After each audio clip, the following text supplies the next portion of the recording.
Hi, this is Nick Dragot at Heroes Con, and you're listening to 11 O'Clock Comics.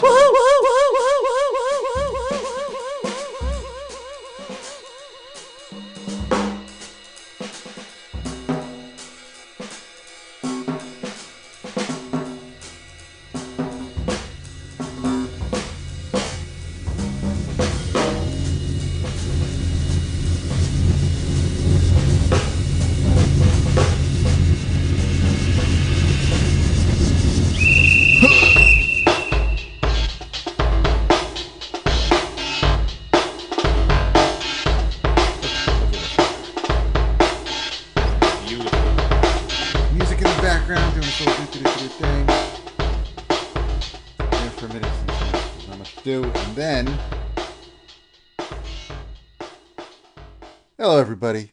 I already know this sounds way different than what you're normally used to, but this is 11 O'Clock Comics, episode 987. We are short one host, but in the meantime, I am David A. Price. That is true, and of course, you once knew me as Black Taurus, but now I'm the Beast Mortos. Ooh. How's Mercedes doing? Don't you want to know? You are not the Beast Mortos. You are Jason Wood, who I will be hugging within 24 hours. You damn straight.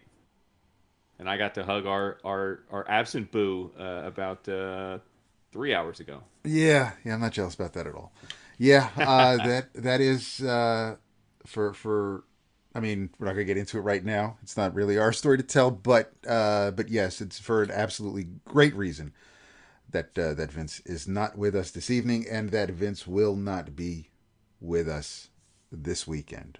So you only get two of the three of us at Heroes this weekend down in Charlotte.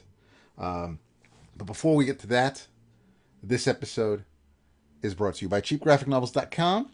Where the June catalog pre-orders are live. There is an image sale up to 50% off on collected editions. I was adding some things to my wish list, and you've got some specials as well. Some were posted on the Slack for our patrons, and the list also includes DC Finest Metamorpho, the Element Man paperback for $23.99.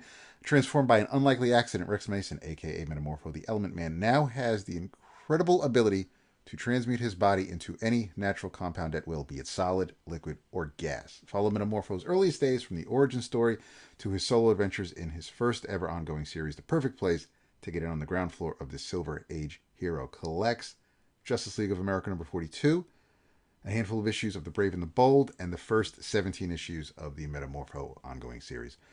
Fantastic Four Doom 2099 Omnibus for $89.99. There are two covers, Pat Broderick and a direct market Rick Leonardi cover. Victor Von Doom has mysteriously survived from the heroic age to rise anew in this technologically advanced future, and his first task is to reclaim the throne of Latveria. Turning his gaze to America, he sees unrest. He sees disharmony.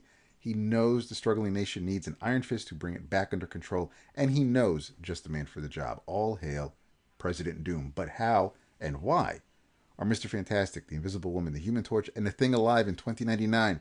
The answers will take them from the negative zone to the Savage Land and reunite them with their greatest rival. Collects Doom 2099, numbers 1 through 44. Fantastic Four 2099, numbers 1 through 8.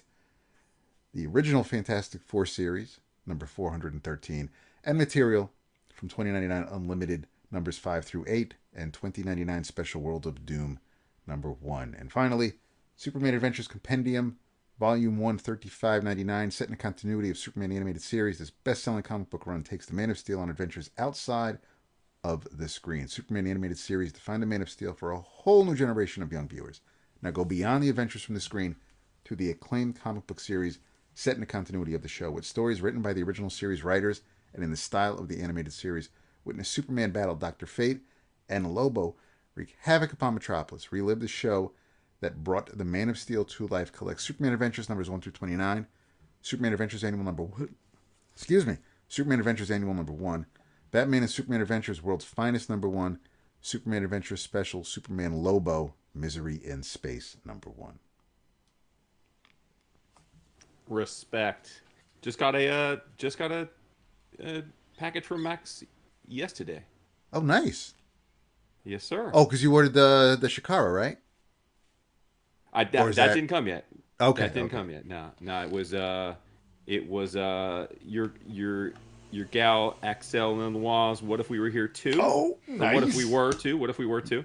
Yep. And the slipcase, beautiful slipcase of book one of Something is Killing the Children. Oh, So wow. yes, yes, yes. So normally Vince would tell you all what he's drinking and then hand it over to me, and I would tell you that I'm drinking water. I do plan on having some alcoholic beverages in the coming days as we descend upon heroes together. But since that is forthcoming soon, I am once again drinking the H to the Izzo. As am I. I am. Oh, there we Yeah, go. in solidarity. A Nice. because yes, the Vince isn't here to share what he's drinking. I didn't want to. I know that I'll be drinking a lot more than I have been these past couple of weeks and months. So I'm just settling in and waiting for that to happen. And so yeah, I'm good with water this evening. So we can just get right into it. Yeah. So we've obviously we've come at you all hot and fast recently. We had our regular episode late last week.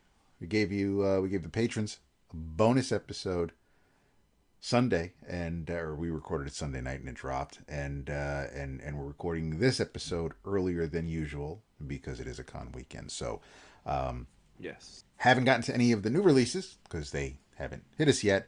So Haven't hit us yet, yeah.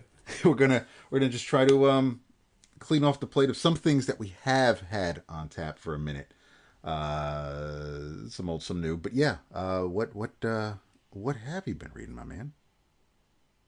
Well, I'm gonna start with something that I know you haven't read yet, but I want to. It's one of those things where I loved it and I want to tell everybody about it, but I feel like I'm going to be woefully ill-equipped to appropriately describe this book without trying to be specific to the plot points. So I'll flail for a few minutes and hopefully convey, no matter how it comes out, people, the idea is it's worth your time and attention. Um, so the book is called Arsène, Arsene, Schrauwen, which is Schrauen. That name may be vaguely familiar to some of you, and that is because it is the same last name as Olivier Schrauwen, and he is the creator of the book. Now, again, you may say, who is Olivier Schrauwen? Well, we have talked about him quite a lot over the years. Most recently, Vince and I talked about Sunday, which was his. It was an anthology, but all done by him in different form factors. Beautiful book, one of the, I thought, the better books that Fantagraphics put out last year. We also over the years talked about Parallel Lives, Portrait of a Drunk, Mowgli's Mirror. So we've covered a lot of his career for sure. He is a Belgian artist. And he does really great stuff. Very, very surrealistic, experimental stuff. Each book, it looks and feels a lot different too. It's not like he has one specific style that you can kind of like latch onto and say, "Oh, I know what I'm getting into here." But this book is called Arsène Schwarren because it is a completely psychedelic and fabulistic biography of his grandfather. And I say it that way because if you read the book, you'll see that certainly there may be some kernels of truth in what we read, but most of it is completely fantastical and defies the laws of physics and reality, such that I take this more as sort of a spiritual homage to his grandfather than a biography where he's going to just educate you on this interesting man, and that's the point of it. Um, so the book is strange on a lot of levels, but probably one that it's a shame we don't have Vince on to talk about this because him being the graphic designer and artist of us. The book is risograph printed. It's the whole thing is done in just two colors, like blueprint blue, and then orange, and it's the book I would love to know if there was a rhyme or reason as to why he chooses different panels to use each color, but I can't discern if there is a reason. Some pages are all the panels are the blue, some all the panels are the orange, some all the panels are blue and one panel's orange. Some, it's half and half. You get the idea. They're he varies the use of the colors quite a bit on the risograph, but beyond that, it's just those two colors. So it makes for a very interesting visual for you Denver Broncos fans out there. This book is for you. It's your colors. Um, and the book basically starts where you meet Arsène right after World War II, so 1947, 47, and he is boarding a ocean liner and heading to somewhere across the ocean where his cousin Roger is starting up a colony. So it's like a colonizer type of a story. And we basically follow his journey on this boat to the colony, to meeting Roger and his wife, to living in this colony with them, and the few years that take place there. But it's totally surreal, dude. Like at one point when he's on the ship, like he's basically sequestered himself in the ship for days on end, but it's so hot in the ship because there's no windows on his level that he's just laying around sweating in his underwear. And then an old woman knocks on his door and she needs help, so he goes next door to her to help her, and it looks like he's swatting a bug for her, but it turns out to be a little flying fish. And so he carries this flying fish in his hands very carefully all the way up to the aft to the main deck, where he hasn't been, he has not set foot up there the entire cruise.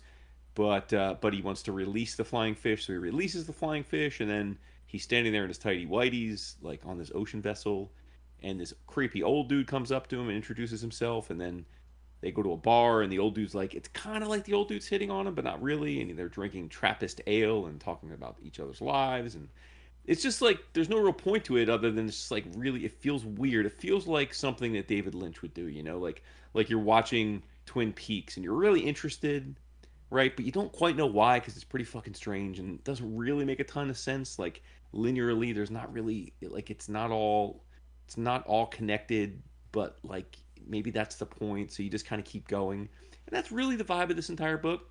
Like he gets to the island where his cousin is, and he takes a ride to the estate, and like this man comes up behind him and nearly chokes him to death.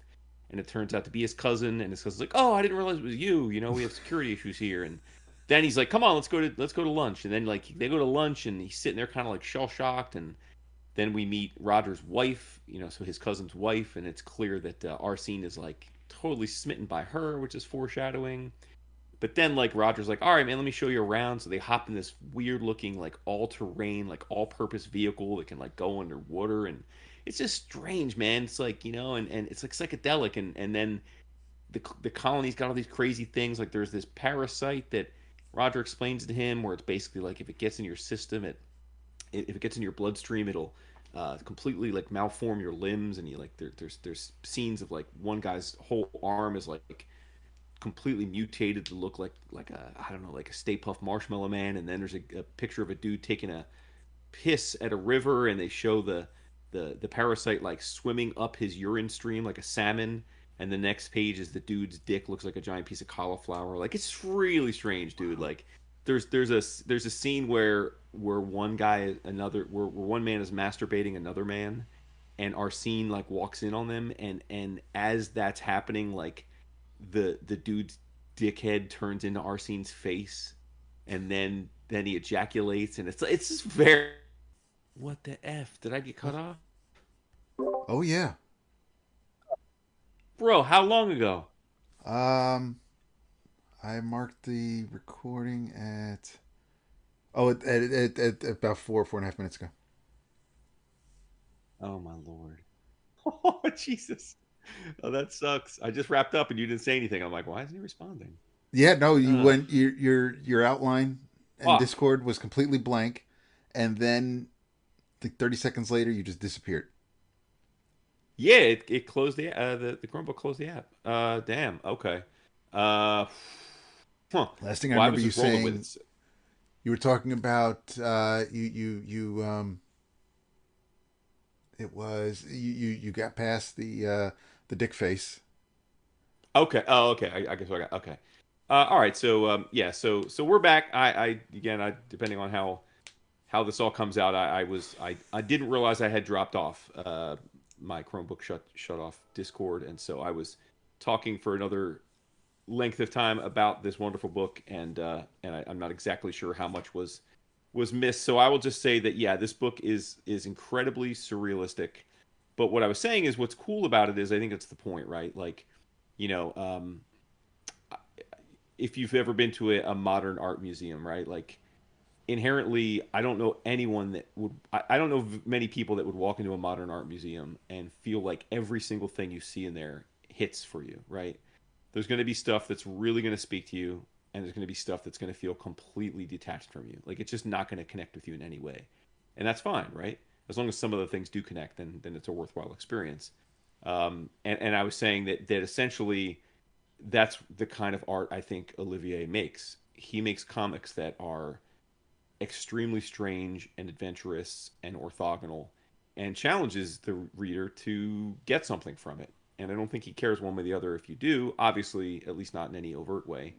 As we know, Vince often says that, art, an artist should make art for themselves, and then what it becomes once they put it out to the world to share is also out of their control, right? Like, make art for you, and then what everyone else perceives the art as is out of your control. And I think that's really what this kind of thing is about. This is a super strange book. It's funny at times. I think it's challenging. It lacks a narrative structure in many parts, but it's also surprising and wild and visually arresting. And I thought like incredibly worthwhile. I don't. I'd have to say I don't think I can quite put it right up there with Sunday because Sunday was such an achievement visually, and that Schrauwen was intentionally drawing in so many different styles in that book. It really felt like a master class in what a great illustrator can do. This is obviously a more not conventional, but this is there's just one visual aesthetic in this book, although it's a nice one. But I think it's not far behind it, and I think that if you've ever read any of Olivier's other works and enjoyed them, or if you enjoy surrealistic comics that remind you of David Lynch movies, then it'll be right up your alley, and you'll enjoy it as much as I did. So, definitely worth checking out if you have that kind of a bent, and I know many of our listeners do. So it's Arsène Schrauwen from Fantagraphics. I was checking out some pages, and it does look wild. I mean, I as interesting as Sunday looked, I really really want to check this out. So yeah, Yeah, for sure. No, that's what I'm saying. Like, this is definitely like, you know, like when David Lynch passed away. Was it last year or this year? Time flies, but was it earlier this year? Yeah, it was what in the last 12 It was months, recently, right? yeah. And I know a lot of people, myself included, sort of popped on some David Lynch stuff that we maybe had not looked at in a long time, just to get a little reconnection with him. And this feels a lot like that. Where you're watching it, it just doesn't quite all connect, but that's okay because you're still entranced. That's what this book is. So love it. Yeah. Yeah. Okay, I got to check it out For sure. Well, from something like that to something a bit more mainstream, I realized I hadn't talked about Superman in like at least a couple of weeks. So well, it's time then. Yeah. I read issue 26 of the main ongoing. Okay. As this is the summer of Superman. And what I liked about this issue is Josh Williamson is he's having fun, and he's kind of playing the long game, because as soon as the issue starts, we kind of get a one-page recap of the early issues of this series with Farm and Graft. We have during the Brainiac War, we have a panel with Lobo and Superman on their respective bikes heading into battle, and we even have a throwback to the time of Absolute Power, because we have Zatanna and Superman when they were kind of like doing their thing to try to figure out what the hell's going on, because this is all about the red kryptonite in Superman's system that kind of kicks into overdrive. And um, it was Farm and Graph's synthetic red kryptonite that is fueled by Superman's negative emotions. So he has to really, and he's always been good about keeping his anger, any anger, in check. But because of the red K, it's not, it hasn't been as easy recently. So this all comes about because we find out that that Mercy hasn't really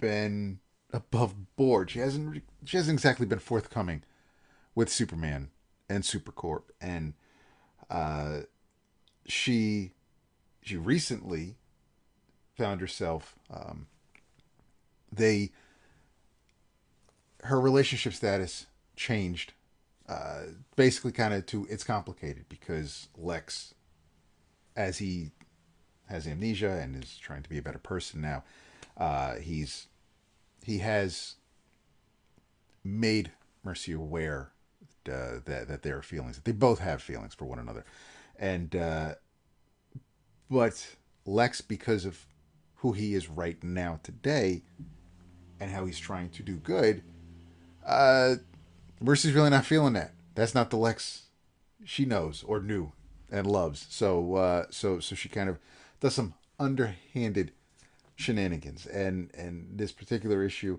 follows Lois's loss of her powers because she's no longer Superwoman right now, and so while all this is going on, Superman's trying to find out why there is this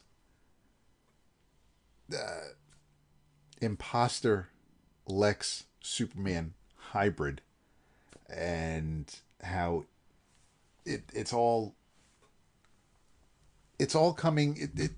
Like I said, Williamson is playing the long game here, and everything that he's been working on. I'm not saying it's leading to this. I don't know if this is just another chapter, but Superman 26, like I said, written by Josh Williamson. Your artists include Eddy Barrows, Eber Ferreira, and Sean Izaakse, and you've got Alejandro Sánchez on colors. And this is Superman Red Part 1, and Lex is back in Stryker's prison, and Superman is on the JLU watchtower as Mr. Terrific and the Atoms are checking out Lois. But Lois says she's fine. She's been checked out. Her powers are gone. No idea if they went back to the original owner, since that's the whole point of absolute power. The fallout of that was that everybody's powers were switched and put into the wrong person, and never made it way back home. And if you're reading We Are Yesterday, the Justice League Unlimited World's Finest crossover, you know who ended up with Martian Manhunter's powers when that happened. However, Superwoman's powers, Lois Lane's powers, are gone. So not sure if they're gone completely, if they went back to where they came from, and no idea whether or not they'll even return. But she is, for all intents and purposes, for lack of a better term, human again. So she's making her way to a boom tube. She's going to get back to Metropolis. She's got work to do. She's still the editor-in-chief of the Daily Planet. But Superman isn't 100% that Lois is okay mentally, considering how much she enjoyed having these powers and the help she did. However, prior to losing her powers, it wasn't necessarily sloppiness, but Jimmy got hurt, and she still feels guilty about that, and even tells Cal that she was considering hanging up the cape. So maybe this is just blessing in disguise. This is fine. She's fine. She's just going back to work. She lost her powers, saving the city that she loves. So everything's fine. Don't sweat it. and we get a brief interlude. We get a couple of interludes. We get an interlude with Zod, because that ties into the recent maxi series, and there's another interlude with Darkseid's Legion, where they are messing with Doomsday / Time Trapper. They're basically torturing him. So that's all.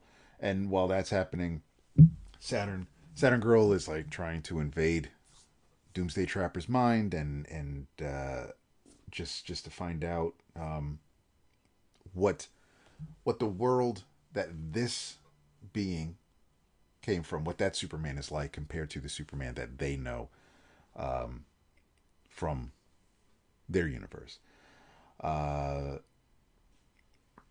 There is, after Lois goes back to Metropolis, Superman goes to Supercorp, and after Lena Luthor leaves, gives, tells Mercy where she can go.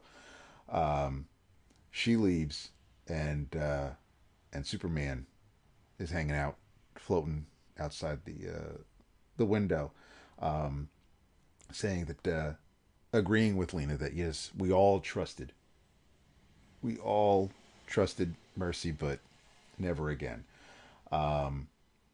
And she's absolutely, Mercy is convinced that she's right, that she's doing everything, that this is all supposed to work out. She has no concept that anything that she might be doing, or at least it appears, I'm sure she thinks it, or that's who she is, but she's doing a damn good job trying to explain her reasons and still appear above board to a degree.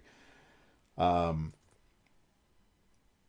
we have Lois thinking about, we see her on the roof of the Daily Planet, and whether or not she's contemplating the loss of her powers or what she's going to do now. But while Superman is talking to Lex at Stryker's, he starts getting a little agitated because Lex is talking to Superman about Lois and their relationship. And he's also, he's being very free with his words, and even Superman points out that, bro, we're being monitored, but apparently Lex has it set up so that anybody watching the monitor is just going to hear them talking about, like, Metropolis baseball. But because he is talking about Lois, Superman's getting a little aggravated. He's like, I don't need marriage. You're not a marriage counselor. I don't need advice from you. And he's starting to get riled up, and he's losing control, which, as far as I'm concerned, is directly connected to whatever Mercy's doing behind the scenes. Big explosion at the prison. Superman is trying to keep his cool. He's telling Luthor to run because he really doesn't want to. He's having a hard time controlling himself. You got a bunch of prison guards show up to try to stop him. He makes short work with them, but Lex runs to Farm and Graft because they're in Strikers as well, and it's all just part of the game that these three are playing. And while Lex agrees, or at least comes up with terms that are beneficial to Farm and to Graft, and while Superman is still dealing with the prison guards, Marilyn Moonlight shows up, who we haven't seen in a bunch of months. So again, more threads that Williamson had let dangle a while ago are being plucked out again. So that's the end of this chapter. The art was great in this issue. There's so much going on, and even though it's a part one, I really wouldn't consider this a jumping on point, because it's not the recap is kind of intended for everybody who was following along from Jump, because it's not so straightforward like this happened in the first issue, and we kind of just went through quickly what's been going on in the past 25 issues. But this was, if you've been reading the Superman title from the start, this was a very very entertaining and worthwhile issue. I am really. It's not the triangle era. Williamson's not trying to do anything that he's not making me think that this is replacing those old stories, but they're they still have that. The bones are there. They still have a little bit of that nostalgia for me, but in a different direction, with maybe way more current or at least more topical threats. Yeah, I'm just still quite pleased with the ongoing Superman title. Yeah, why are there 3 artists in this one issue? I know the interlude. Sure, okay, that kind of makes sense. Okay, 'Cause so they, is Ferreira, is Eber Ferreira the inker? Is that was he Barrows inker? no, I think there's a couple of pages where because it's primarily Barrows, um, Right. but I think there is when Lex and Superman are talking in the prison.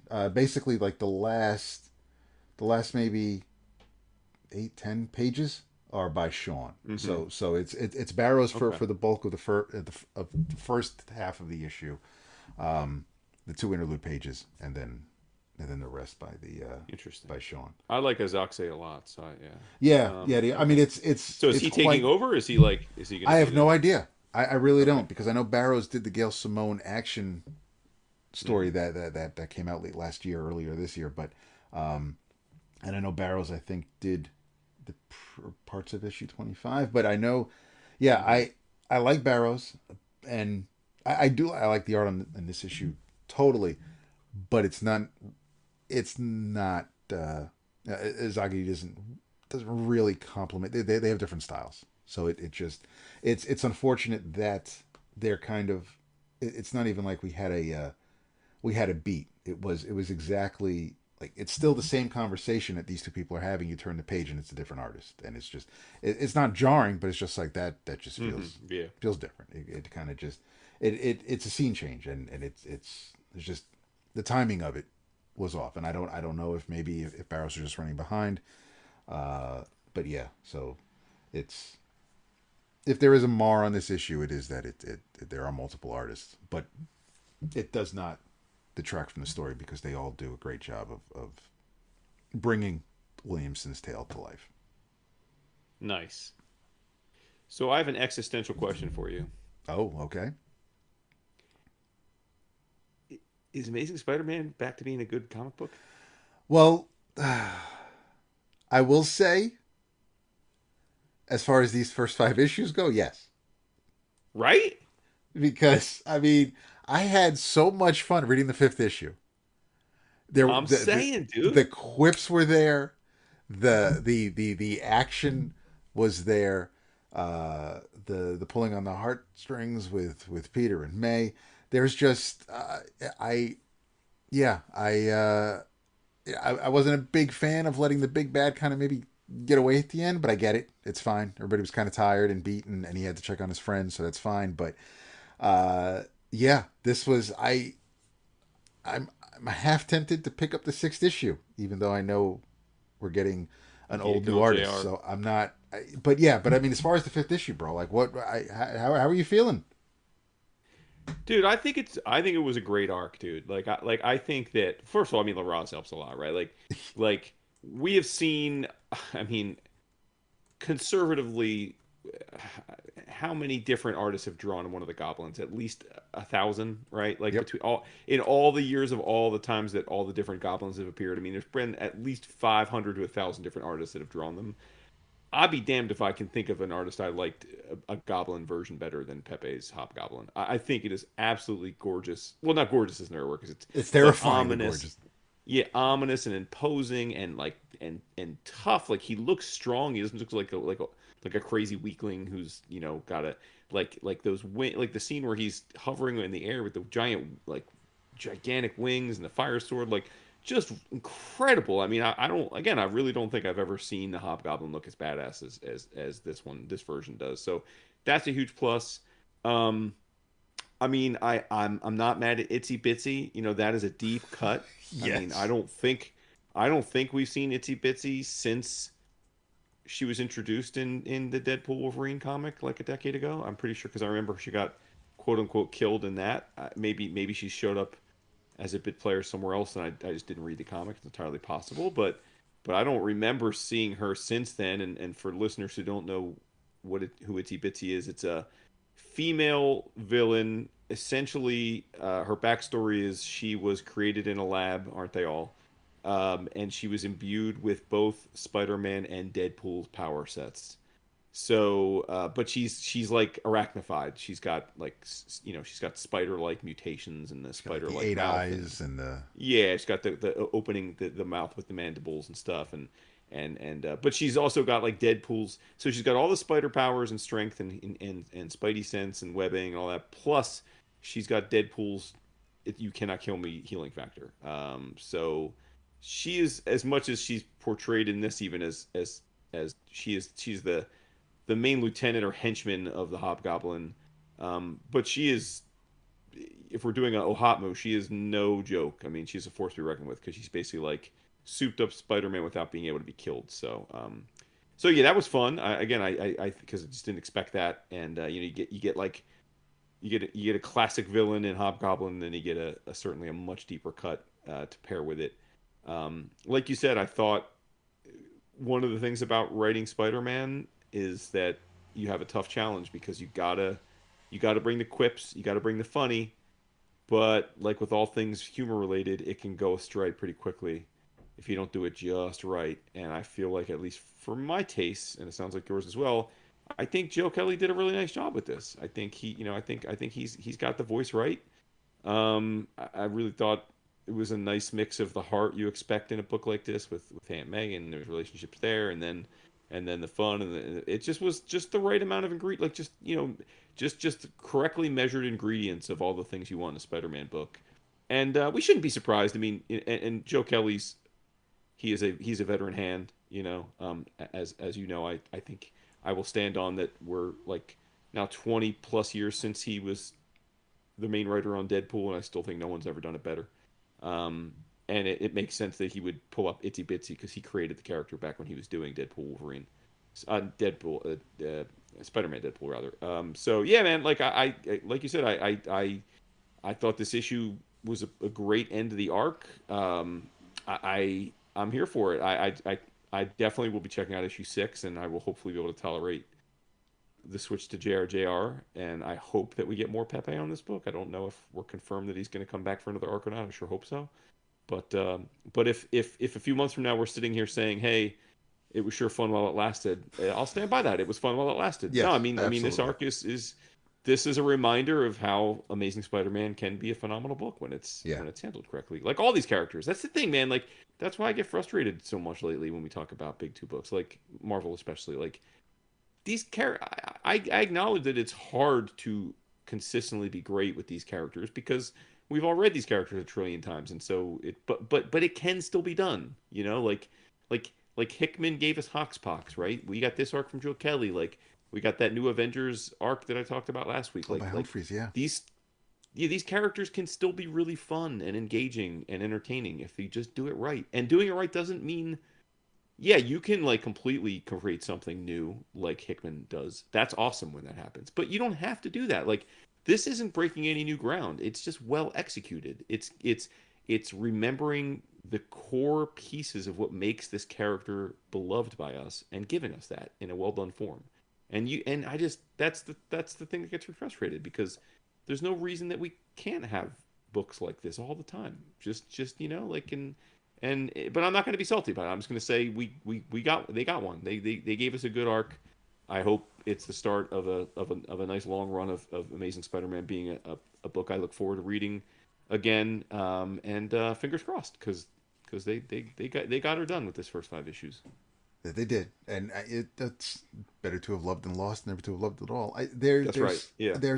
I mean, Joe Kelly's no stranger to Spider-Man, obviously, Spider-Man Deadpool, Right. but he also Yeah. is part of the webheads. Yep. But enough time has passed where if like, hey, I've got a couple Spider-Man stories I want to tell, That's cool. I have no problem. I mean, we talked about Peter David a couple weeks ago. We have no problem with writers who enjoy their time on a character, or that we think of a creator and we instantly think of a character attached to that creator. The last time I remember enjoying Spider-Man this much was, yes, during Dan Slott's long run, but it was way way back around the Spider Island and before the Superior Spider-Man days. Like I obviously, I mean, Vince and I are on record. Mm-hmm. We did Yeah. not care about Captain of Industry, Peter Parker CEO. There were before Hickman's Secret Wars. That's really the last time I was looking forward to. I could have fun reading a Spider-Man book, and maybe tried a Spencer issue here and there. Did nothing for me. Didn't care much about the previous volume for this. So I just I you give me a writer who knows the character. You give me an artist whose art is just jaw-droppingly gorgeous. I'm going to check out one of my favorite heroes again. And damn, these were a fantastic 5 issues. I'm not it absolutely reminded me why I like Spider-Man, why I'm a Spider-Man fan. The supporting cast, his ability to just keep going. The guilt plays a part, but it's just he is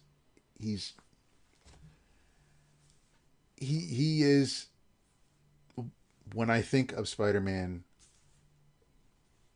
it's what I think about when I think about Marvel Comics. It's just he's just a character that just encapsulates the Marvel universe to me, and I can go into detail on that much later, but it's just this. I was really happy to see a Spider-Man issue out, and that it was part of a story that I've been enjoying from the beginning, and it's been such a fun ride. And like you said about the art, I mean, the last time, whether it's, I mean, Pepe's lines are amazing. Marte's colors are fantastic, 'cause that absolutely helps Hobgoblin look imposing. The last time, no, I'm not gonna say the last time, but one of the only other times really that Hobby would have looked menacing to me with just a few lines, and it was a much simpler time, is early in the character's appearances when Ron Frenz was the artist on Amazing Spider-Man, and Sure. just Yeah. because he was a little, he wasn't frail, but and I mean, it's not like he would look like Scarecrow, but it wasn't Green Goblin. It was a different take, and it was scary in parts, and I don't know how the hell Ron Frenz could do that, because he doesn't have a super cartoony style, but he also doesn't have a super realistic style. But he still made that work, and he's also one of my favorite Spidey artists. But this Hobgoblin is definitely made for the current time, and he absolutely I mean, it looks like he could go toe to toe with the Hulk in some pages. There's just, yeah, this was even at the end when Peter's talking to May after he hangs up the phone with Norman, and the little ribs they give each other. That it was a fantastic issue. I'm really happy with this arc. Yeah, I hope that story wise, I hope Kelly can keep the momentum going. Visually, I'm cautiously optimistic. I'm not going to really get my hopes up, because now I didn't notice it the first time when I looked at the cover to the next issue.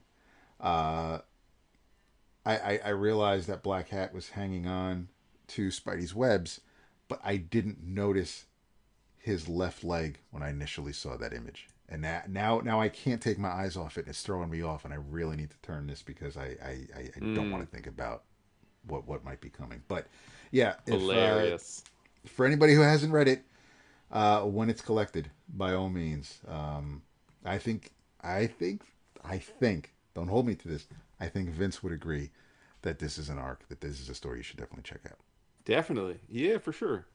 And I was so smitten by what we've been getting from ASM that I have been collecting because I'm an absolute lunatic and I don't know why. I've been collecting uh, Spectacular Spider-Men, MEN, Oh, nice. from Jump, Uh huh. and then I realized after reading ASM that I have 15 issues of Spectacular Spider-Men, and it was just canceled. So I thought, huh. I'm like, well, huh. Well, I mean, I guess good or bad, I should read these, get them You've off got the the whole run. iPad, and That's great. and I got the whole run, and either they canceled it because it wasn't good, and I'm like, why did I keep buying this? That was dumb, or like like a lot of books, it just didn't quite sell enough, so they gave us a couple arcs and then moved on. And I can tell you definitively that at least from my vantage, it was a tale of two halves of the series. Now, have you read any of this? I think you did, right? I think we might have Yeah, I talked about read the the first issue, right? yeah, Yeah, because Umberto started, because it was yeah, one of the yeah. books that was on my pull list at the comic shop.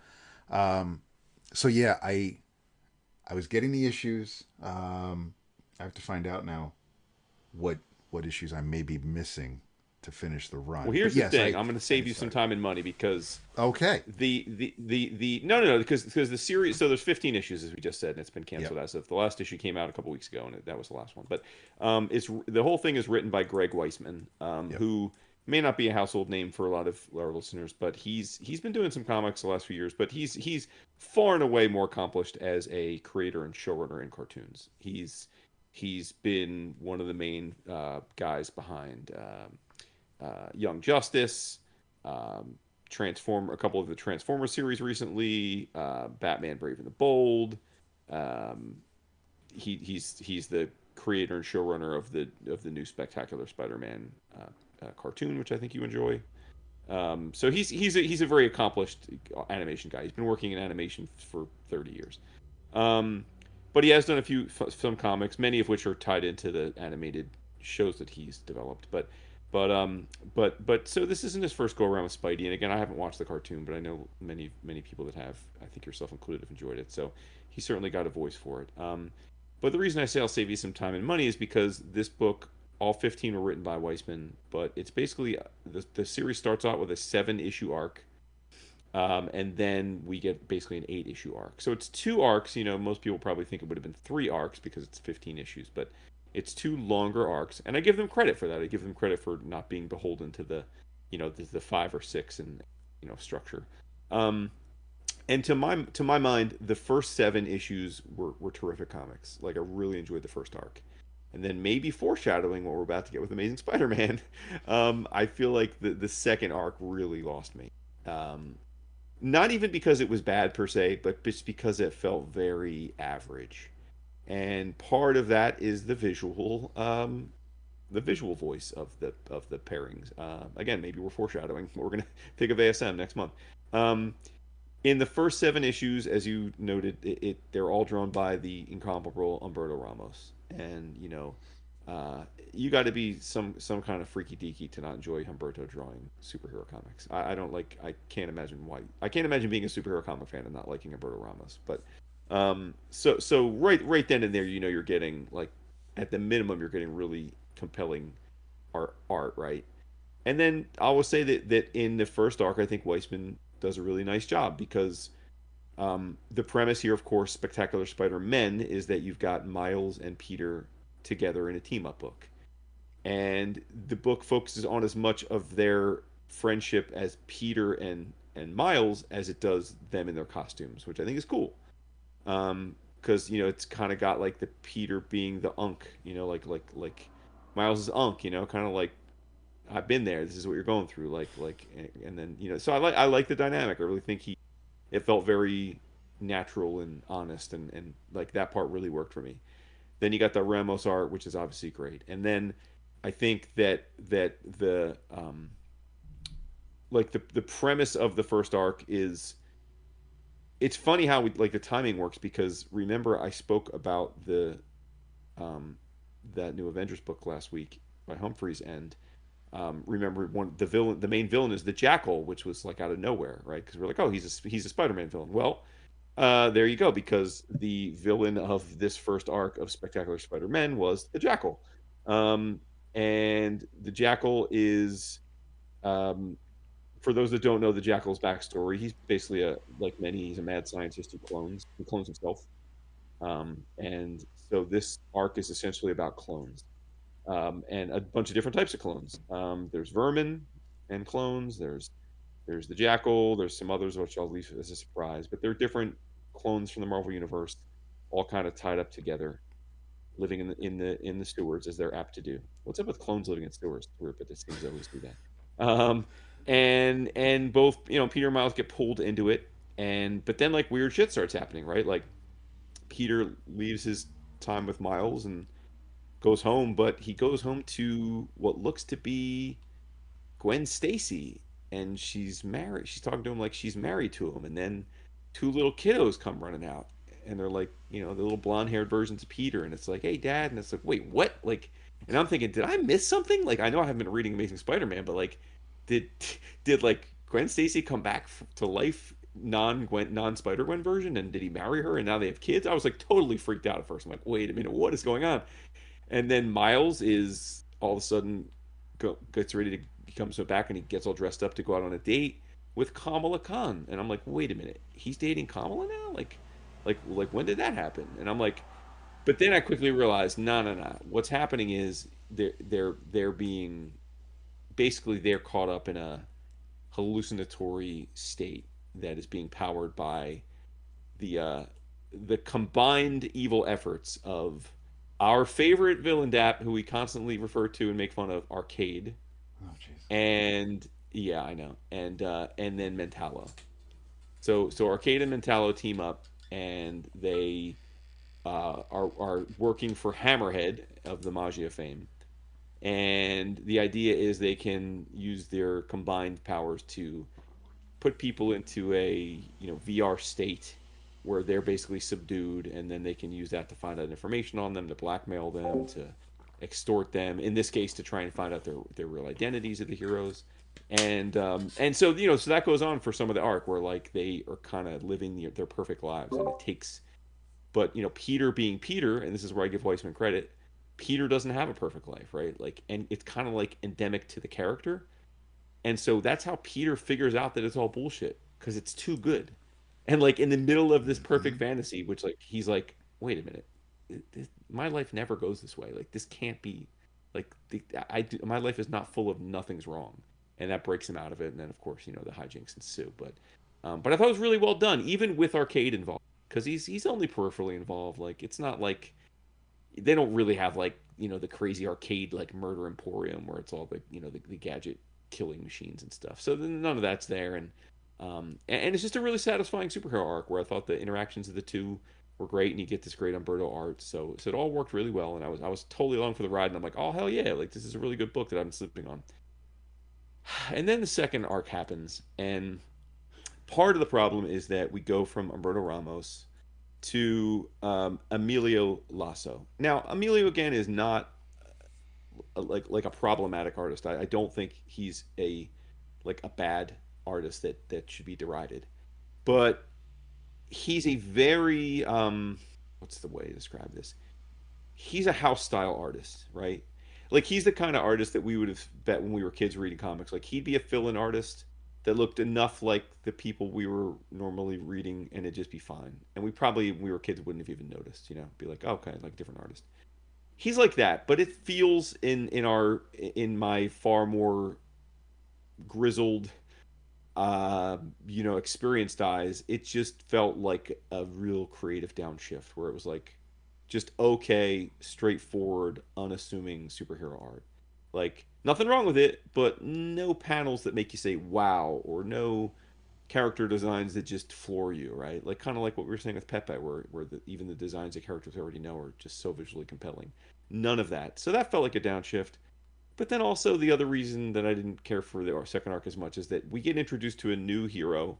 Her name is Elementary.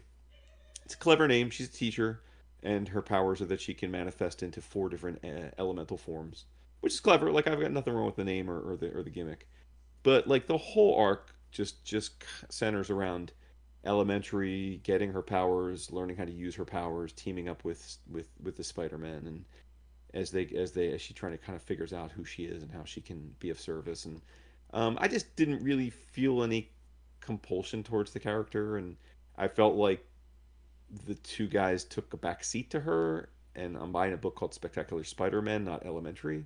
So for me, it just went from like a going 80 miles an hour on the autobahn in a Ferrari to you know taking a trip to the farmers market in a Honda Civic. Like, it's perfectly nice way to spend a weekend, but not like, but it ain't the autobahn in a Ferrari. You know what I mean? So I can see why it got canceled, because I would imagine that second arc just had no momentum and didn't really keep people around. But yeah. So my point to you is that if coming off the high of Amazing Spider-Man's arc, if you're looking for a really satisfying arc, and this is a you thing, not a Vince thing, because obviously Vince is racist and hates Miles Morales. Just kidding, everyone. He's not racist, but he doesn't. He does hate Miles Morales. But I know you are a fellow lover of Miles, and so Yes. I think the first 7 issues, which I assume you can read on Marvel Unlimited or just that are collected. That's definitely worth your time. You'll enjoy that. But I wouldn't bother with the last 8 issues. I think that's just very bland, basic superhero comics, which there's just too much of that. Like your time's too valuable for that. Okay. But yeah, so there you go. Well, So thank you. Spectacular Spider-Man. So if I'm averaging, I give it a B, because I give the first arc an A, the second arc a C, maybe C minus. So like B minus on the average, but just focus on the A material. Okay. I could do that. Mm-hmm. That's easy. Yeah, damn straight. Wild. Wild. I Mm-hmm. did. Wait, where the hell's the list? You read something that I've been begging you to read for fucking ever. Yes. Well, I read that because, and I started it, and then I know that it was brought up on one of the Slack threads. You were talking. You were asking folks about name something that you love that you don't think a lot of people are digging, or that gets much love. Um, Yes. and Vince finally realized that Otto Schmidt drew the bulk of the first Mm-hmm. volume of DC versus Vampires. So I was like, okay, if he's going to read it, then I'll just finally finish it, so we can all talk about it. Of course, he's not here tonight, but and he won't hear this anyway. But I will. Yeah, I thought, and I'll have absolutely no problem repeating this when he does come back to talk about it. Um, yeah, this is one of those things where I'm I'm kind of mad at myself for dragging my feet, uh, but I'm also glad I'm where I am because I'm able to enjoy this on its own without comparing it or thinking about other things, Sure. without getting caught up in the hype when everybody else is reading it and talking about it. Sure. Um, this was a blast and a half. I absolutely love this, and it was a and I'm going to continue it. I got the second volume. I'm going to continue with the spin-offs and the sequels. But um, DC versus Vampires is it a Black Label book? I don't even know. It's but Oh, I assume it is, but I don't know for I sure. think it Yeah, is, I don't but remember. Yeah, it does a good I mean, it's job an Elseworlds of for sure. Obviously, yeah. yes, yeah, and because it straddles that line between current, or at the time current DC with the way the heroes are and everybody's status, and being an Elseworlds tale because things happen that would never happen. And it's similar to the hell's it called, the video game that but yeah, the thing that I think Tom Taylor wrote, um son of a bitch, Oh, yeah. I I'm know what you're drawing a saying. blank now, but yeah, it was based on a video game, um Right. where it was evil versions of the Justice League. Or but yeah, anyway, DC versus Vampires is volume one, at least first 6 issues, written by James Tynion the Fourth and Matthew Rosenberg, Otto Schmidt for the bulk of it, with a handful of pages around the fifth or sixth issue by Simone DeMeo and Daniel D. Nicuolo. Colors are by Otto, Simone and Rex Lokus, and the the gist is the vampires are, or at least one in particular, the Vampire King, because the Vampire Queen has been murdered. Uh, is there's going to be a war on humans by vampires, and it was so smartly done because it wasn't just like, oh, the vampires are coming after us, and like as if you're watching Sinners and everybody's just the vampires show up, start biting other people, everybody else turns into vampires. This was done methodically because of who gets taken out and who gets converted, and it was so I there were multiple moments where I was either going, oh shit, or oh no, because it's the type of story where when something happens to your favorite character, that's it. Um, and and I have a bunch of favorite characters in this volume, and I'm not. I'm definitely feeling some kind of way by the end of this volume um, between Green Lantern, between Flash, between Nightwing. I just and Green Arrow. There's just yeah I Bro, evil or Green Lantern using his powers to put someone in a blender and kill them is dude. like one I of mean my the favorite Wonder things ever. Twins. We've got Dude, I mark I like that panel made me so giddy. It makes me giddy like 3 years later when I like I just thinking about it. I fucking it's love that dude. insane. I can't Yeah.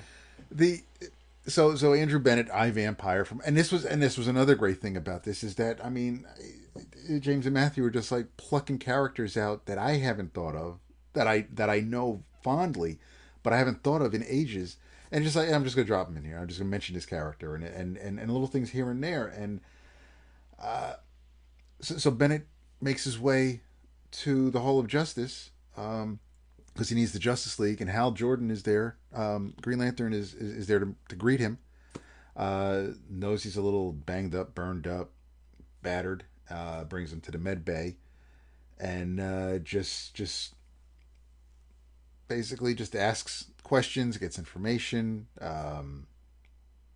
Seems pretty much, the Green Lantern we should know and love, and he's just like, yeah, listen, the League's out. They're all in space. Let me know what you need when they come back. We'll make sure everything. We can take care of business. And that's when Zan walks in, and he's like, "Hey, what's going on in here?" And while they're all having this conversation, Zan slips, and well, he doesn't slip because he doesn't know he's not supposed to say it. But Zan's just like, "Yeah, well, let me go get the League, and we'll get to the bottom of this." And Hal's like, "Yeah, really, I really wish you didn't say that." And that's when we find out that the first of our heroes that we see has been turned is none other than the greatest Green Lantern of all, Hal Jordan. And he's not, some of what he's saying, it's as big of a Green Lantern, or specifically as big as a Hal fan I am.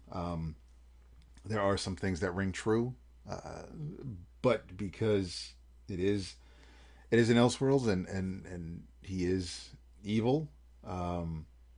There's some liberties taken, and I have to put myself in that mindset, and I'm able to understand within this situation where he's coming from, and it's slick, and even when other heroes who you think are safe, um, it's smart to find out how they were able to fool those that are so close to them. The whole Bat family is pretty much front and center in the first volume. You've got Otto draws an amazing Batgirl. Bro, he Barbara Otto is Gordon so is good. Like he's another one of those guys who just does incredible superhero comics. Like yeah. his art is just a delight to look at to me. I wish he was contractually obligated to draw a monthly superhero book forever, ever and ever. Yes. The everybody shows up at not the Batcave, but at Wayne Manor in the sunroom. This is all deliberate on Batman's part. You've got Batman. You've got the Cassandra Cain, Batgirl. You've got Damian Robin. You've got Tim Robin. You've got Red Hood. You've got Jason, and you've got Dick and Barbara chilling on the love seat. And Alfred is offering everybody refreshments, and that's also part of it because everybody's drink was made, whether it was tea, whether it was cocoa. Everybody's drink was made with holy water, which we found out after the fact. I love it. Same thing with the sunroom, why everybody was in there. So Batman is trying to find out just who he can trust. And that's that.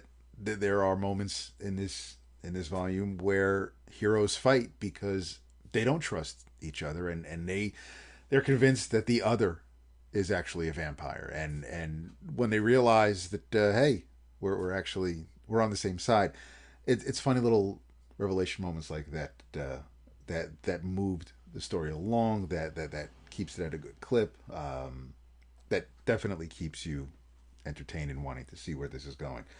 You freaking brought Brick back. Brick, the Green Arrow bad guy from way back when, from the Winnick and Hester run.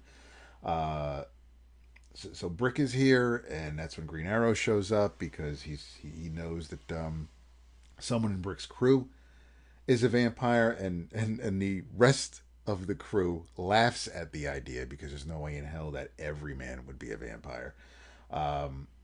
And it's we get Booster Gold, and then Jaina shows up because she's looking for her brother. She hasn't seen him in a couple of days, and they've never apart for all that long. But as Batman is talking about things, you have to expect there are members of the Titans or the Outsiders, the Birds of Prey, that may have been converted.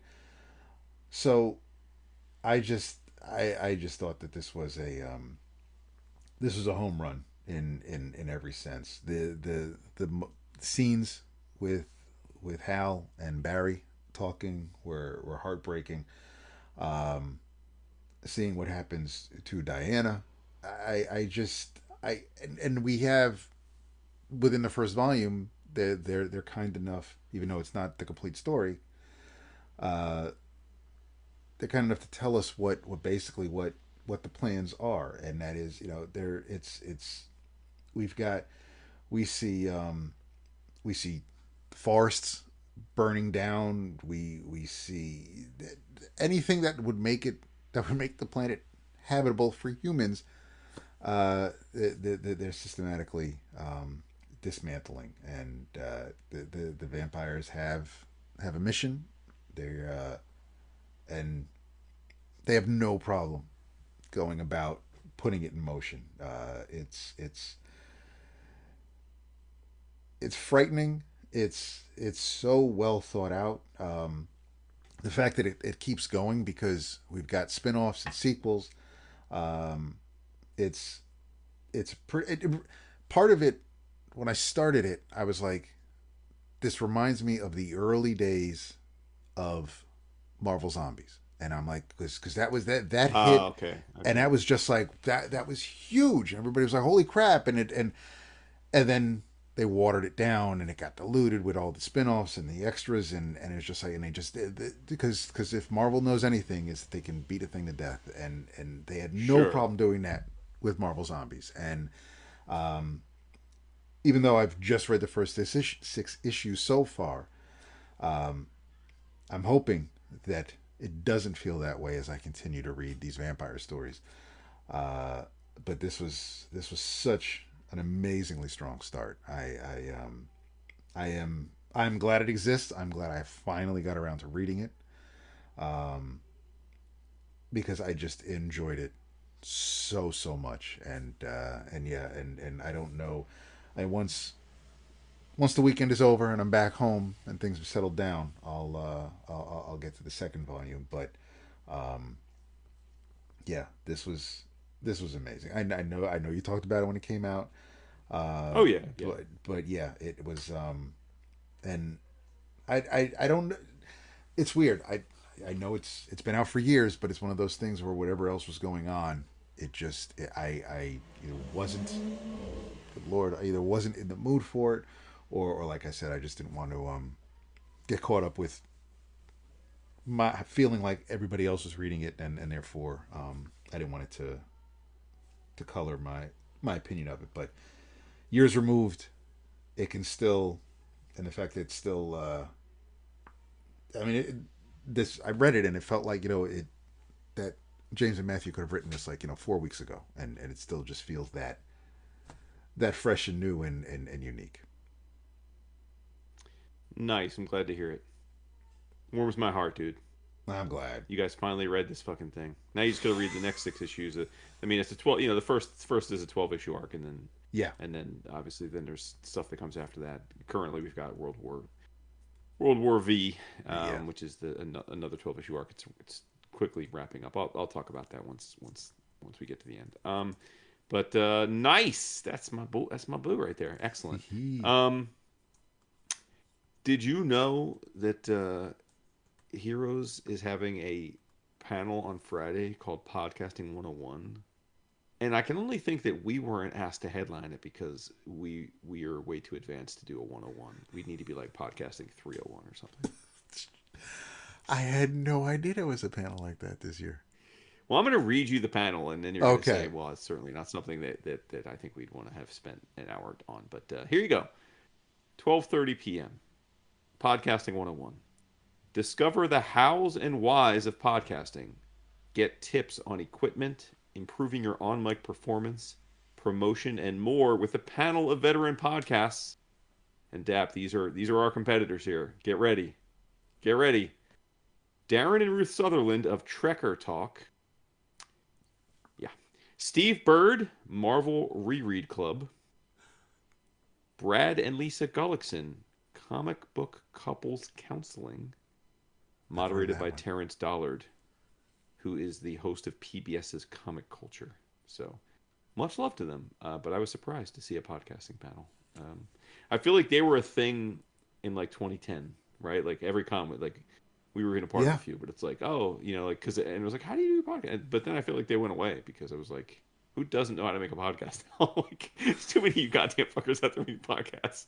Yeah, I feel like literally all you need is a mic and an interconnection to make a podcast these days. But anyway, so yes, I am not hosting any panels this year, nor are you. The moderating, rather, not moderating a single panel. So, yeah. But I was just taking a look to see if there were any like panels that I would want to like put my feet up and relax for an hour away from the the main floor, but I don't think there are, honestly.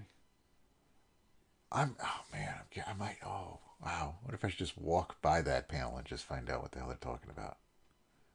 I mean, you know what they're going to talk about. We had these people are going to say, "How'd you get your start?" and what's your equipment and what's your secret to success and how do you market? How do you get the dude your name from out there? PBS is moderating it. Is that good? I mean, it's an actual outlet. Like, I mean, it's not. I mean, it'd be similar, I guess, if like Heidi from the Beat was maybe it's the only one I've heard of is the comic book couples counseling. That's a podcast I've heard of. Okay. But yeah, it's. I mean, obviously it's not a passing fad, but it's weird to have. It feels weird to have. But there are some cool ones because again, I'm here to celebrate, not shade. Yes. There's one on Sunday, and again, it's a deep cut, but I appreciate it because it's like that's interesting. It's called "What Pen Is That? How Much Do Tools Matter?" Dustin Harbin is moderating with Natalie Andrewson, Danielle Corsetto. There's a blast from the past. Oh. Jim Rugg and Drew Wying, all creators I very much enjoy. About the actual tools they use, like including like pens and brushes and stuff. That's real process nerd stuff, but that's cool. Like definitely, like that's definitely like Vince would definitely be in that if he were coming. There is a Butch Geist memorial panel, which I think is pretty awesome. Shelton Drum is actually moderating it, which I think speaks to like I feel like Shelton doesn't often moderate panels, so the fact that he's moderating it speaks to Butch's place in his heart. Pat Broderick, Bob McLeod, Al Milgram, a couple other guys are Milgram's going to be there? participating in that. Yeah, Milgram's going to be there. Yeah. Shit, okay. Yeah. Of course, we've got the Scotty Young spotlight because Scotty needs an ego boost. He's not feeling quite. He doesn't quite have the confidence he needs, so this will maybe give him a little more confidence. The Frazetta gals are doing a Frank Frazetta panel, which is always good stuff if you're not fully on the Frazetta history tip already. Now, I got to say, there is a Bitterroot the Next Movement panel, and you might be saying, boo, why aren't you involved? To Sanford's credit, he did ask me to be involved. Aww. So I didn't want to commit to the time given that we got a lot of other stuff going on. So I was asked people, so don't feel like I got shafted. But yes, but please do go to the panel, even though I'm not involved. Shelley Bond is stepping in my role as moderator, so that's a pretty damn good fill in for me. Yeah, that's not bad. So they probably upgraded there, so props to them for that. There's one that could be fun, and I might consider if we're tired and want to put our feet up, and that is the Marvel Editors Annual Roundup, and it's Tom DeFalco, Danny Fingeroth, Terry Cavanaugh, Ralph Macchio, Al Milgram, and Carl Potts. Holy crap! There's some stories to be had there, dude. That's a Marvel age right there. Like holy shit. Yeah, that's pretty good, right? I think that's legit. Yeah. And this is this is the kind of panel that is perfect for heroes. This panel would be overlooked. I feel it would be overlooked at like New York or C2E2. Yes. Yeah, agree.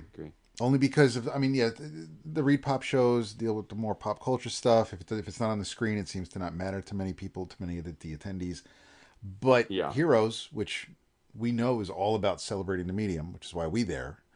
A panel like that is just is tailor made for that convention. I love that. If depending on which day is it? That is Saturday. Okay. Wait. Hold on. Sorry. Let me just double check that. Wait a minute. No. Sorry, that's Sunday. Sorry. Sunday. Oh, okay. That's Sunday. Yeah. Yeah, because we don't leave until late Sunday, so that's something that we could, depending on how everybody else is filing out and people are separating. Yep. But yeah, that might work, and that is so. Mm-hmm. All right. What I know you've only got 2, 3, 8 dozen pieces that you're picking up this weekend, but what do you have planned for the weekend? Well, I feel like this year we and our crew were talking as we were months leading into it, saying, maybe we'll take it easy on the art hustle this year. It becomes such an all-encompassing thing. Like, let's throttle back. We can be more relaxed, have a little more freedom with how we plan our days. And that was absolutely my intent. Yep. And I feel like I kind of did it, but it's, listen, it's like when you're, trying to go through rehab, it's not a linear progression. Like you kind of, you make 2 steps forward, 1 step back, so I have a lot of pieces that I got to corral, but not nearly as many as. So we'll see. So hopefully it'll feel more relaxed. One thing I did do this year, more than I've ever done before, is I reached back out to all of the artists I commissioned for pre-shows in the last few weeks, saying, "Hey, just checking in, making sure we're all good." And basically in a nice way saying, remember, this is pre-show, and kind of saying hey, as you have said yourself, the at-home stuff has always got a little more juice to it. So I just want to make sure we're still on track for you having the piece done before the show, which would be awesome. And if for some reason you don't think you can get to it, we could always, cancel the commission and, circle up at another show. And I must say that to my immense pleasure, everybody, at least that has responded, has said, it's ready, locked and loaded. I'll see you there. So that's good. I don't think I'll be stressfully trying to corral people or waiting like until like Sunday at 3 p.m. and us we have to go catch our flight and like waiting for somebody to try and finish it up, you know. So that's good. That's good. Um, but yeah, man, beyond that, you know, just hanging out with all our booze, right? Like that's what we always do at Heroes. I mean, you know, I don't do much of the back issue shopping, really any honestly, um, but hopefully that's a robust experience for the rest of y'all. I am bringing 7 jam pieces with me, so we'll see how that goes. You know, because those are always not, you can't really pre-plan those. You just kind of got to go and see if people have time and if you can get them to do it quickly, so you can keep moving the pieces along. Does that include I don't really finished have ones? Does that include finished jams to any. be colored there, or you're going to finish jams there to Oh be well, yeah. colored? Well, no, I have it. Yeah, I mean, I do always bring a finished jam to have Laura Martin color. I am going to bring one again this year. She's agreed to color one. I haven't decided which I'm going to bring. I have a couple that are done that aren't colored. I just have to decide which one I'm going to bring. So that'll have to decide tomorrow. As I pack and do my last minute touches before you arrive at my crib. But yeah, you know, I mean, obviously tomorrow we're gonna not tomorrow. Well, tomorrow when people are listening to this, but or maybe today. It depends on when this is released. But Thursday of the we'll, you know, the con isn't happening, so we always arrive. Barring flight delays, you and I will be in Charlotte very early in the morning, and you know, so hopefully we'll meet up with with some of our crew and we'll hit the town. You know, go and get some nosh and some beverages and some laughs and some fun and just kind of like take the day as it goes. And then I'm real curious to see what the new and improved and refurbished West End scene is like. You know, as some people may remember, it was under construction last year, so the main lobby bar, which had always been like the hangout for heroes, like literally like half of the Artist Alley would just be posted up in there, just chilling all night. And it was always very fun because it was so central. That vibe wasn't there last year as much because that part was under construction. Now we did have a blast at the other bar inside of the hotel, which is a more traditional bar. But this year that's all done. The construction is done, and you know, I've seen pictures, but it'll be really interesting to see like what the vibe is and if it's as like suited to everyone just kind of posting up for the night. If it's not, we'll have to audible and ask around and see if there's like a new place that's taking its spot as the main hang. I don't know. We'll see. Um, yeah, other than that, man, I hope to get a couple good meals in with y'all. And yeah, I don't know. How about you? I mean, I know that you've gotten much better in recent years of just kind of being loosey goosey about like going in with a plan, just kind of letting it take you where you may. But do you have a list of back issues you're trying to get? Any collections you're trying to get? Or I mean, I know some years you and Vince have bought shit tons and shipped them home. Some Yeah. years you haven't bought as much. I mean, I think last year you guys didn't buy that much, but No, we didn't. Yeah, no, I think I'm kind of just gonna mosey around the floor, see what's what, see where's everything at. There's like an issue or two that I, in case there's any holes that I think about while I'm there. But yeah, I mean, there's no key issues. There are some collections or some trades or omnibus that we've talked up recently. That if I see them for a decent price, and maybe I'll just turn around and go right to the UPS FedEx shop and ship it home, as I'm not trying to lug a bunch of crap back. I bought a luggage scale so we can check it before we get to the airport.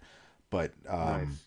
we've got yeah, I we've been saying forever now, and it still rings true that I do not need to bring home any book because we've got plenty to read that's never been touched. So I look around the room and there's stacks piled so high. Fat stacks. It's scary, but um, I want to say hi and thank some creators. I want to see our peoples. I want to hang out with some folks. But no, yeah, without Vince being my tether to the back issue bins, and pointing me in directions and making me spend money. I'm really kind of just. I see myself as kind of like a free spirit this weekend. I'll hover around you as you're making your way through Artist Alley, and I'll just wander around here and there and see what everybody else is doing, and then we'll just wait up. I probably would see me leaving the convention center and taking walks outside with Mario as we go to, like, look for something to do. But because Mario's not, I mean, he loves the con. He's there with us. But I know that there are times at every con we've all attended, there have been moments where he'll dip out for a few hours, and then we'll see him again before for sure, we yeah. head out to dinner. So I kind of I could see me hanging out with Mario for a bit over the weekend to get out of the cooler convention center and into the Charlotte heat. But yeah, I absolutely no plan. There may be a couple things I'll keep an eye out for Renee or for any friends, coworkers, things like that. But any little tchotchkes.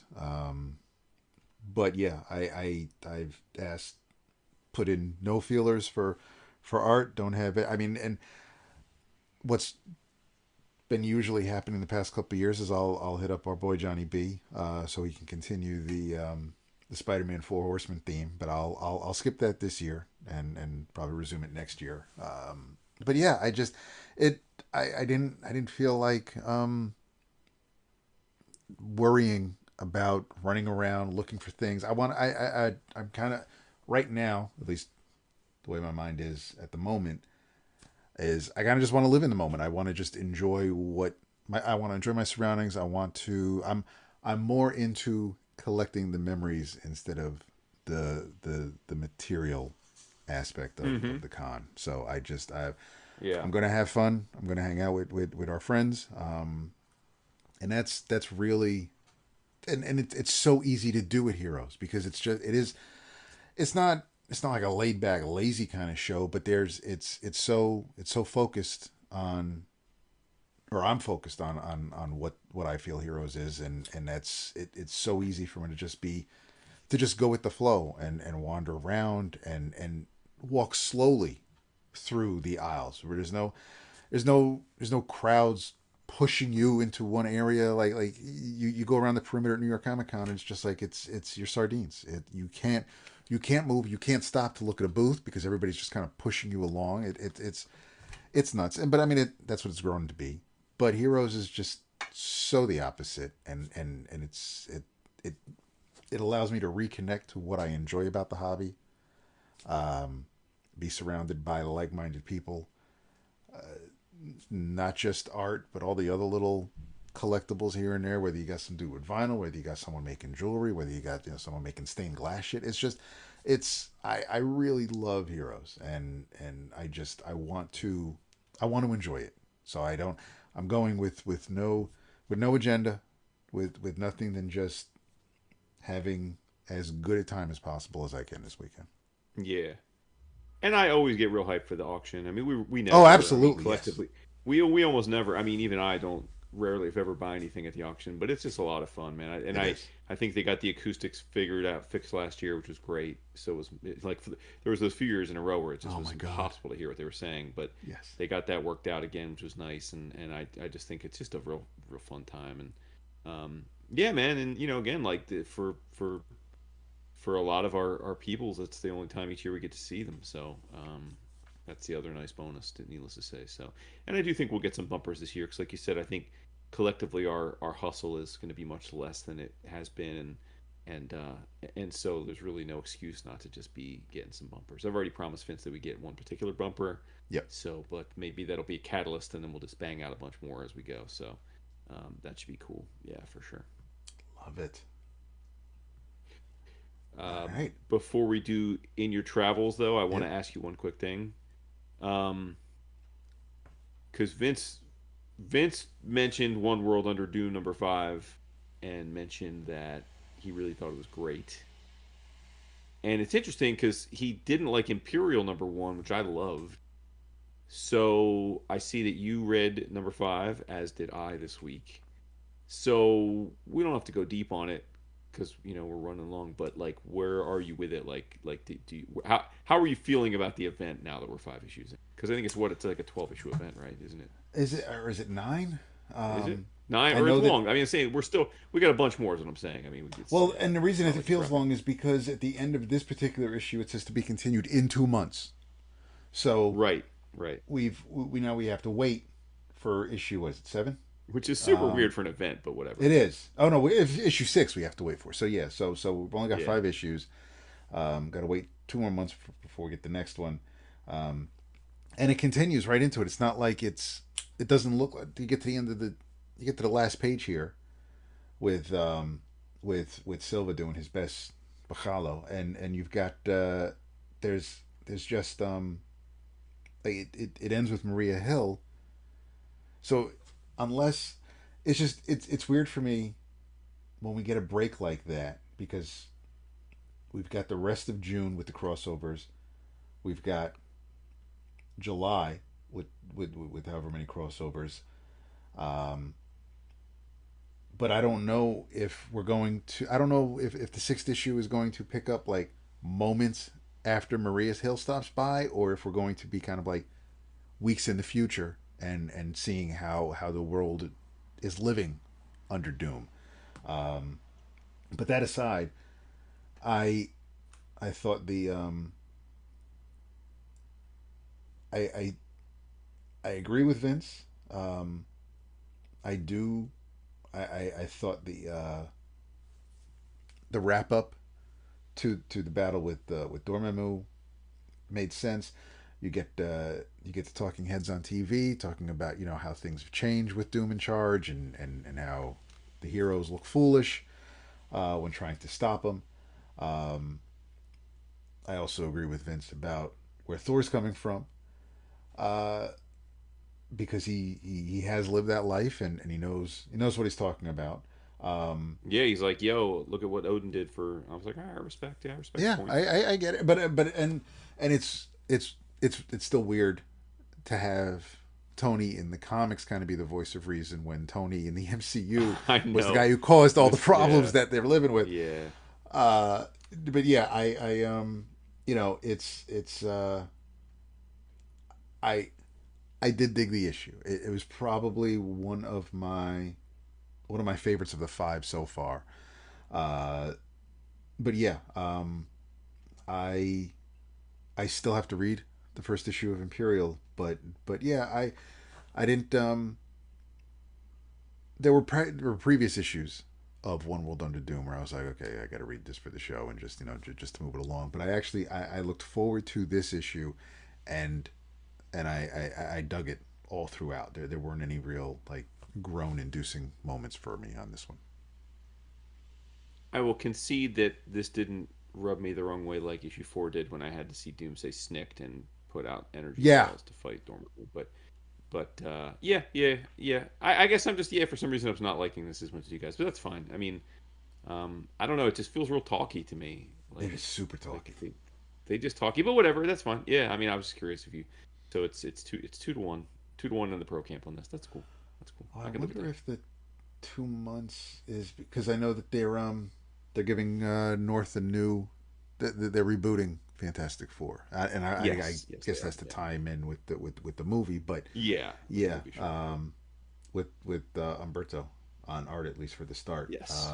Very So excited. yeah, Very excited. I, Because I think Ryan North's FF has been excellent, but I think it's been really punished by a nonstop rotation of mid artists. So oh okay, the idea that he's going to get to have to continue his run, but with Umberto is really exciting to me. yeah,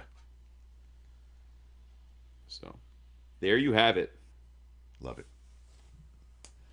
So thank you everybody for being with us again. This episode was brought to you by cheapgraphicnovels.com. Don't forget, when you put your order in, your first order, uh, although, I mean, if you've been listening to us for a minute now, and you still haven't put in your first order, but if you put in your first order, then let Max know that 11 O'Clock Comics sent you.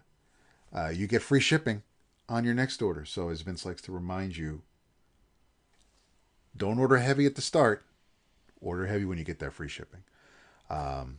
Words to live by. So yeah, thank you, Max, for sponsoring the show. Thank you, everybody, for listening in your travels. Um, I read, just to try it, and I will say I was pleasantly surprised with the death of the Silver Surfer #1. Um, it is a it is written by Greg Pak, art by Sumit Kumar, and colors by Frank D'Armata. And surprisingly, they are not super dark colors, I'm happy to say. We are introduced to a new character. Um, her name is Kendra? Kelly. I'm sorry, I don't know what I said. Kendra. Kelly Coe. She was a member of Shield. She was a member of Sword, and now she is a member of BAN, which, if you don't know, because I didn't, um, stands for the Bureau of Alien Neutralization. And some chucklehead bought the bought the company. Guy's name is Harmon.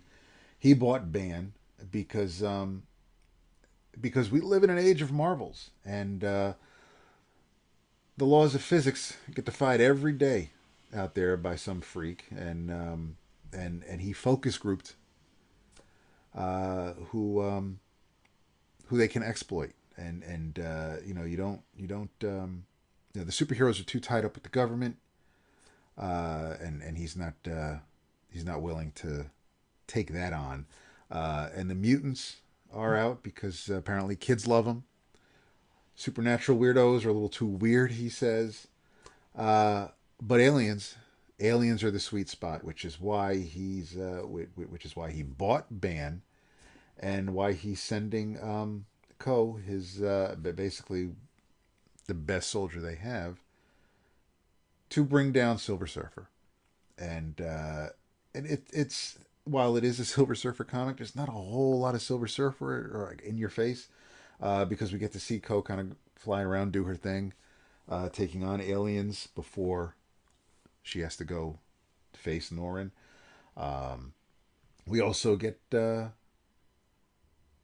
Ko's mom, who apparently Pac says in the back matter will all three, Silver Surfer, Ko, and her mom, will all kind of play a role in this series. But I think Kumar's art is great. I liked it here. The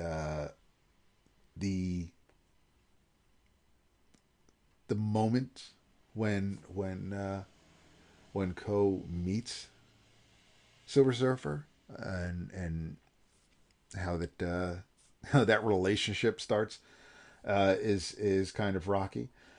Uh, and even though she couldn't take down Silver Surfer, Harmon has someone else in mind, her next target, and that I'll leave for the second issue. But yeah, I'm happy to say that I enjoyed this. It was I I like Pac a lot, but the art helps. New character, the fact that it's not Silver Surfer just flying around being all mopey, massive plus.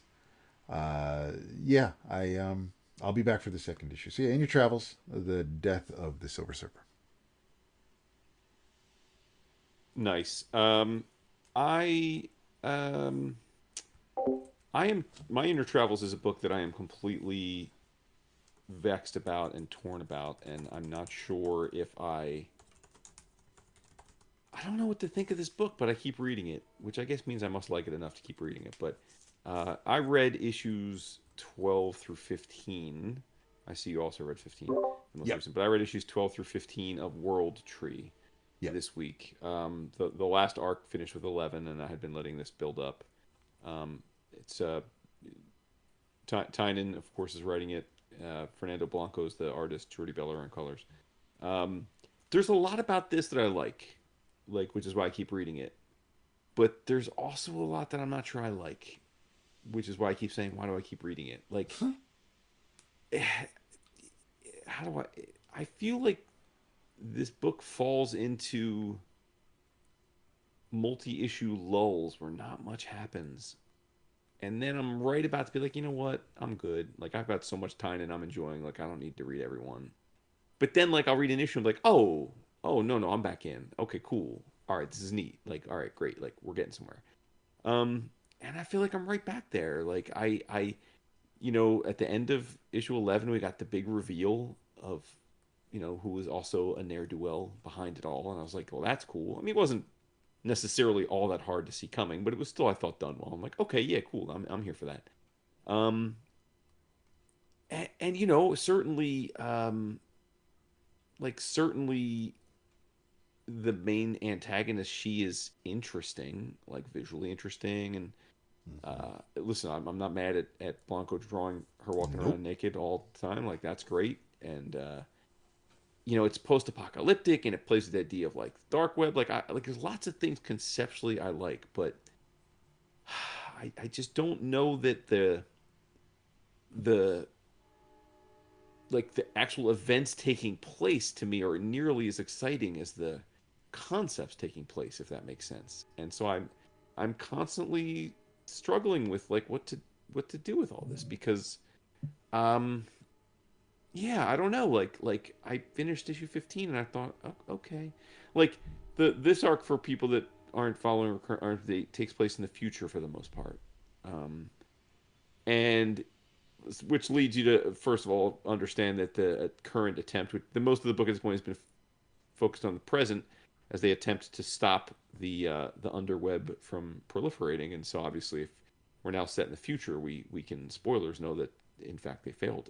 They failed in their mission, so they're in the future now trying to stop it again. And like I'm here for all that, but like I don't know, like visually, like not a lot happens. Like we're in this world in the 2040s that are supposed to be, that the evil of the underweb has proliferated, but what do we really see? Like we just see him kind of like holed up in a room talking. We see a couple of those like bone dog creatures, but like it doesn't seem like a hellscape. Like this is comics, man. If you're gonna draw me a post-apocalyptic hellscape, like go crazy, right? Like I want to see like shit from the mist, dude. Like I want to see like fucking 87,000 different types of crazy creatures that are like roaming the earth, and like, you know what I mean? Like I want to see like Sodom and Gomorrah, like people running around like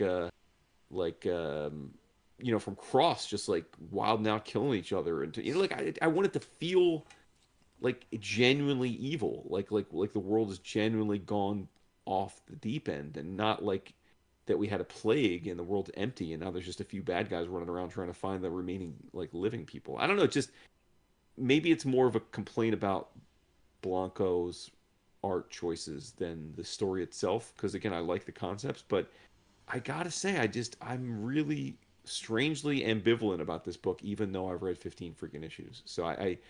So again, it sounds like more of a condemnation of my own inability to sort of just walk away from things. And I feel like I've gotten a lot better at that, but for some reason, there's just enough here that I keep reading it, thinking we're gonna like hit its stride and it's just gonna be awesome. And I don't know, like I feel like I've bought into that narrative like 3 or 4 times now in these 15 issues, and then I feel like then I'm like, oh no, we're back to being like uninteresting.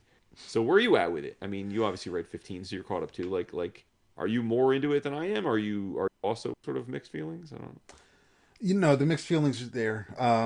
There are. This doesn't. This is a book that doesn't suffer fools. If you're not paying attention, you can. I mean, granted, yeah, there was the break between 11 and 12, but it also feels like there was a bit of a break between 14 and 15, because I felt a little lost at the start. There's no recap. There's no previously page. Uh, it's basically, you follow along, because rarely will any of the people in their conversations talk about what they may have just witnessed or what everybody's been through. I mean, they keep talking about what happened in the jail early on in the series, but we have no idea what's we haven't seen Agent Brant in a minute. So there's. I like it. I like the book. I like the concept of it. It's gone on long enough, and there have been enough breaks where I've started to forget the names of some of the members of the team, and I need to kind of like go back and figure out who's who when they mention somebody who's not on the page with them. Uh, so yeah, there's a little bit of I don't think I don't think it's age. I just think it's because of everything else that I'm reading and how I don't want to say sporadic, but this isn't as great as it was when it first came out, and I loved it. World Tree isn't necessarily atop of the stack for me at the moment. Um, I wouldn't mind it getting back to that, but right now, I think with this current arc and what's about to happen, I'm hoping I might get a flicker of that excitement back. But yeah, nothing you said is I can disagree with. It's an entertaining book. James is writing it, and I really like the art because I definitely like the big bad. Uh, but yeah, there's something there that maybe it's me. I'm not going to say it's lacking, but there's just something there that's not clicking where my eyes are wide open and I'm all in and can't wait to find out what the next issue is going to bring. Yeah, yeah. All right. I'm not completely out of my gourd then. You are not. Fantastic. All right, where this would be where Vince says, "Tell everybody we love them." So I will tell everybody we love you, and I do love you all. Looking forward to seeing some of you in the next few days, and those of you that we're not lucky enough to see, hopefully we'll see some of you others at either Baltimore or New York, and if not there, then we'll see you in our hearts and minds. Absolutely. Yeah, we've got New York and Baltimore's on the horizon. We're looking at this year, so it's not your only chance. I mean, granted, it helps if you're on the East Coast, but we we're more than happy to say hi to everybody. Uh, Videos, photos will be taken. We'll post them to the Instas and the TikToks or wherever else. But yeah, we've got. I want to say we got a lot to do, but we're just gonna take our time doing it. But thank you everybody for listening to this. Love you all. Um, we should be back in full force next episode. Yes. So yeah. There's no good night David tonight because there's no music to play me out. So we're just going to sign off here and say thank you. Love to love y'all. That's it for that one.